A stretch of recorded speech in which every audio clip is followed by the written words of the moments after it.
Et vous allez sans doute pouvoir gagner plus et pas forcément en travaillant plus. Plus de 10% d'augmentation quand même, c'est ce que peuvent espérer certains salariés en ce moment. Étude dévoilée ce matin par le cabinet de conseil PageGroup qui a passé au crible plus de 800 métiers.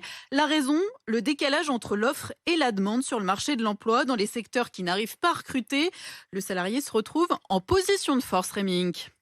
Michael est cuisinier depuis 15 ans. Son profil est devenu rare et il le sait, ce qui est rare est cher. Minimum 2100 €. Si ça correspond pas à cette somme-là, c'est vrai que je me déplace pas. Les employeurs, ils ont du mal à recruter. C'est vrai qu'on en profite un peu pour demander un salaire un peu plus haut que la moyenne. Autre secteur, même constat. Guillaume est trésorier dans une grande entreprise et à son embauche, Ils m'ont proposé de me payer mon déménagement et de me payer aussi une boîte qui me recherchait un appartement pour que je puisse arriver à Bordeaux dans les meilleures conditions possibles. On se retrouve un peu en position de force sur le marché finalement, et on le sait. mais certaines entreprises, des PME notamment, ne peuvent pas s'aligner sur ces salaires et cela devient parfois un frein à leur développement.